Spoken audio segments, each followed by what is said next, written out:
ఇవాళ అల్లూరి సీతారామరాజు 129వ జయంతి. ఈ సందర్భంగా ఒక విషయాన్ని మనం అంతా కూడా గుర్తు తెచ్చుకోవాలి.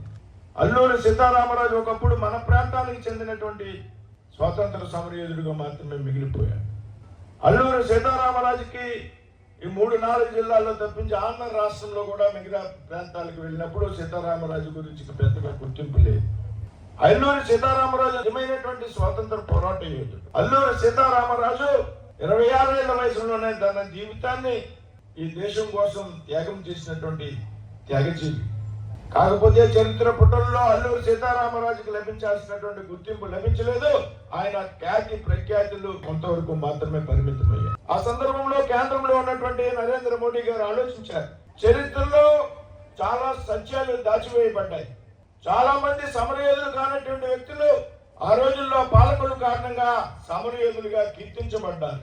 చాలా మంది అసలైనటువంటి సమరయోధులు వారికి తగినటువంటి గుర్తింపు లభించలేదనేటువంటి విషయాన్ని గుర్తించి భారత ప్రధానమంత్రి నరేంద్ర మోడీ గారు ఏదైతే అసలైనటువంటి శిశులైనటువంటి సమరయోధులు ఉన్నారో, ఎవరైతే జీవితాలు దేశం కోసం అంకితం చేశారో, త్యాగం చేశారో, వారందరినీ గుర్తించాలి.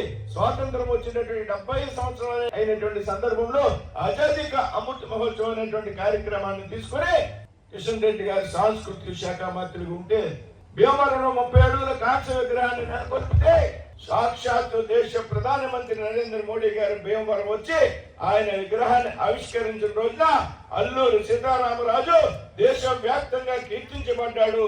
అది 2022 జూలై 4 అనేటువంటి విషయం మనంతా కూడా గుర్తు తెచ్చుకోవాలి. 125వ జయంతి, స్వాతంత్రం వచ్చి 75 సంవత్సరాలు అయినటువంటి సందర్భం. ఆనాటి నుండి అల్లూరి సీతారామరాజు దేశవ్యాప్తంగా కీర్తించబడుతున్నాడు అనేటువంటి విషయంలో ఏమాత్రం కూడా అనుమానం లేదు. వాళ్ళందాక చెప్తున్నారు, ఒక పెద్ద ఆయన ఆవేశంతో వేదిక మీద 40 సంవత్సరాల కళ ఇక్కడ విగ్రహం పెట్టాలని, అది వేళ పూర్తయింది.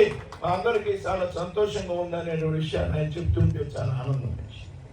అల్లూరి సీతారామరాజు విప్లవ యోధుడు, పోరాట యోధుడు, రవి అస్తమించినటువంటి బ్రిటిష్ సామ్రాజ్యాన్ని గడగడలాడించినటువంటి పోరాట యోధుడు అనేటువంటి సంగతి మనం గుర్తుపెట్టాం.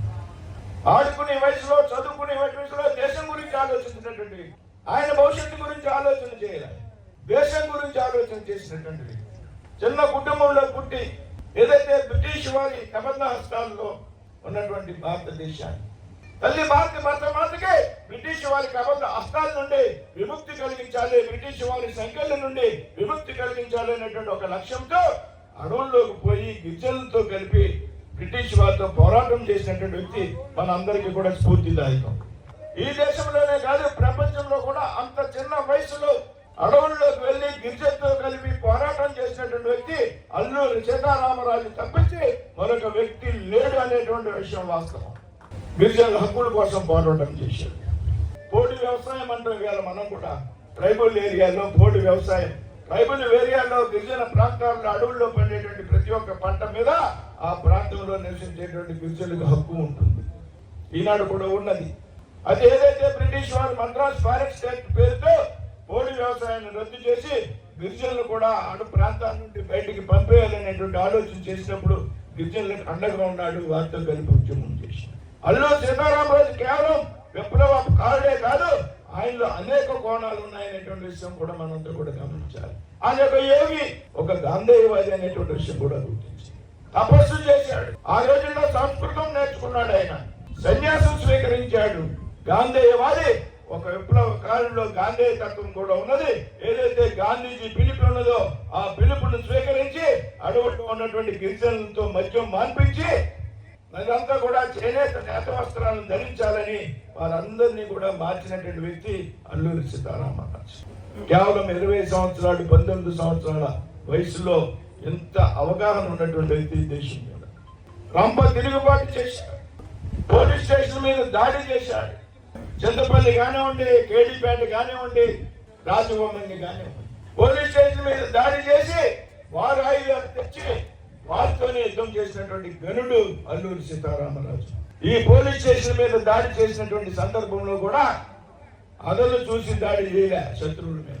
పలానా రోజుని పలానా సమయానికి వచ్చి నీ పోలీస్ స్టేషన్ మీద దాడి చేసి నీ ఆయుధాలు తీసుకువెళ్తానని చెప్పి, సమయం చెప్పి, తేదీ చెప్పి పోరాటం చేసి దాడి చేసినటువంటి వ్యక్తి అల్లూరి సీతారామరాజు. అటువంటి వ్యక్తి యొక్క జీవితం మనందరికీ ఆదర్శం కావాలి, మనందరికీ స్ఫూర్తి కావాలి.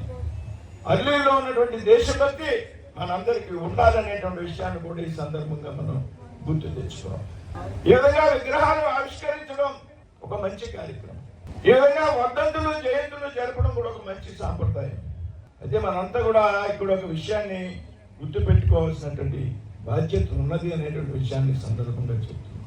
కేవలం విగ్రహావిష్కరణ చేసినంత మాత్రాన, కేవలం జయంతులు వర్ధంతులు చేసినంత మాత్రాన అల్లూరి సీతారామరాజుని మనం గౌరవించినట్ట, ఆయన జీవితాన్ని మనం ఆదర్శంగా తీసుకున్నట్ట అనేటువంటి విషయాన్ని మనం అందరూ కూడా ఆత్మావలోకనం చేసుకోవాలి. అల్లూరి సీతారామరాజుని గౌరవించడం అంటే, అల్లూరి సీతారామని ఆదర్శంగా తీసుకోవడం అయితే, మనం కూడా వారి బాటలో ప్రయాణించాలి అంటే మనలో కూడా ఎంతో కొంత త్యాగం చేసేటువంటి గుణం ఉండాలి, ధైర్యం ఉండాలి, దేశభక్తి ఉండాలి. అవసరమైనటువంటి దేశం కోసం ఎంతో కొంత త్యాగం చేయాలి అనేటువంటి ఆలోచన మనందరిలో కూడా ఉండాల్సినటువంటి అవసరం ఉంది. దేశం కోసం త్యాగం చేయడం అంటే ఇవాళ కొండల్లోకి అడవుల్లోకి వెళ్ళి మనం ఎవరు యుద్ధాలు చేయవలసినటువంటి అవసరం లేదు. గిరిజనులతో కలిపి విదేశాలతో పోరాటాలు చేయవలసినటువంటి అవసరం లేదు. ఇవాళ దేశభక్తి అంటే, స్ఫూర్తి అంటే దేశం కోసం అవసరమైనటువంటి సందర్భాల్లో, లేకపోతే మనం పుట్టినటువంటి గ్రామం కోసం అవసరమైనటువంటి సందర్భాల్లో, మనం పెరిగినటువంటి పరిసరాల అభివృద్ధి కోసం అవసరమైనటువంటి సందర్భాల్లో మనం ఎంతో కొంత త్యాగం చేయాల్సినటువంటి అవసరం ఉన్నది. ఆ రోజే అల్లూరి స్ఫూర్తిని మన ఆదర్శంగా తీసుకున్నాం అనేటువంటి విషయం ఈ సందర్భంగా గుర్తు చేసుకున్నాం. ఇవాళ భారతదేశం ప్రపంచ దేశాల్లో అత్యంత శక్తివంతమైనటువంటి దేశంగా మారింది. ఇవాళ ప్రపంచంలో అతిపెద్ద 4వ ఆర్థిక వ్యవస్థగా భారతదేశం ఉంది. జపాన్ అధిగమించి 4వ స్థానాన్ని ఆక్రమించి రాబోయేటువంటి రోజుల్లో అతి కొద్ది రోజుల్లోనే 3వ స్థానాన్ని ఆక్రమించబోతా ఉంది. భారతదేశం రాబోయేటువంటి రోజుల్లో ప్రపంచానికే విశ్వ గురువుగా మారబోతోంది అనడంలో ఏమాత్రం కూడా సందేహం లేదు. ఇవాళ భారతదేశం యొక్క అభివృద్ధిని చూసి, భారతదేశం యొక్క శక్తిని చూసి ప్రపంచ దేశాలు తడబడేటువంటి అవకాశం కనపడుతూ ఉన్నది. ఒకప్పుడు అగ్ర రాజ్యాలుగా విలువెళ్ళాడినటువంటి దేశాలు భారతదేశం ముందు కుదేలైపోయినటువంటి పరిస్థితి వేళ ప్రపంచంలో కనపడతా ఉంది. కేవలం పాలకుల యొక్క చిత్తశుద్ధి, పాలకులకి దేశం మీద ఉన్నటువంటి అంకిత భావం కారణంగా, ఈ దేశం నాది అనేటువంటి ఒక ఆలోచన కారణంగా, ఈ దేశం ప్రయోజనాల కన్నా నాకే ప్రయోజనాలు కూడా ముఖ్యం కాదు అనేటువంటి ఆలోచన కారణంగా ఇవాళ భారతదేశం బలమైనటువంటి దేశంగా నిర్మాణం జరుగుతూ ఉంది అనేటువంటి విషయాన్ని ఈ సందర్భంగా చెప్తా ఉంది. అల్లూరి ఆదర్శాన్ని, స్ఫూర్తిని మనకు ముందుకు తీసుకువెళ్ళాలి అంటే బలమైనటువంటి భారతదేశం నిర్మాణంలో మనం అంతా కూడా ముఖ్యమైనటువంటి పాత్ర, భూమిక పోషించాలి అనేటువంటి విషయాన్ని చెప్తా ఉన్నాం. బలమైనటువంటి భారతదేశం నిర్మాణంలో మనం అంతా భాగస్వాములు మాత్రమే అల్లూరికి నిజమైనటువంటి నివాళి అనేటువంటి విషయాన్ని సందర్భంగా చెప్తూ ఉన్నాం. సాగి సుబ్బరాజు గారి కుటుంబం, సుబ్బరాజు గారు, సూర్యకాంతమ్మ గారి కుటుంబం, వారి కుమారులు సత్యనారాయణరాజు గారు, రామచంద్రరాజు గారు, విశ్వనాథరాజు గారు, నరసింహరాజు గారు, మనోరాలు చాలా మంది ఉన్నారు.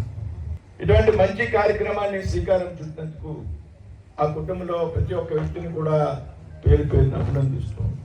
ఇటువంటి త్యాగజనుల యొక్క కార్యక్రమాన్ని రాజకీయాలకు అతీతంగా చేయాల్సినటువంటి అవసరం, ఏ పార్టీకి చెందినటువంటి వ్యక్తులు కన్నా అందరూ కలిసి పనిచేయాల్సినటువంటి అవసరం. రాజకీయాలు ఎన్నికలప్పుడు మాత్రమే కానీ మన ఊరి అభివృద్ధిలో, ప్రాంత అభివృద్ధిలో ఈ విధంగా పెద్దల్ని గౌరవించేటువంటి సందర్భంలో మనం అందరూ కూడా రాజకీయాలకు అతీతంగా పనిచేసినప్పుడు మాత్రమే అల్లూరికి ఆదర్శంగా మిగులుతాం అనేటువంటి విషయాన్ని కూడా అది సందర్భంగా గుర్తు చేస్తాం.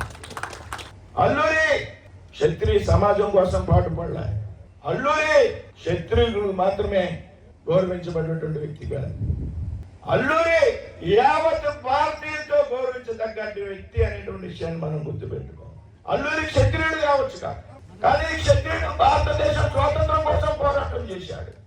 ఈ క్షత్రియుడు మతమాతని బ్రిటిష్ వారి కబంధ హస్తాల నుంచి విడిపించడానికి పోరాటం చేశాడు. అటువంటి వ్యక్తి యొక్క ఆదర్శాన్ని మనం ముందుకు తీసుకువెళ్ళాలి అంటే మనందరూ కూడా కలిసి పనిచేయవలసినటువంటి అవసరం ఉన్నదనేటువంటి విషయాన్ని ఈ సందర్భంలో చెప్తూ సెలవు తీసుకున్నాను. జై హింద్, జై భారత్.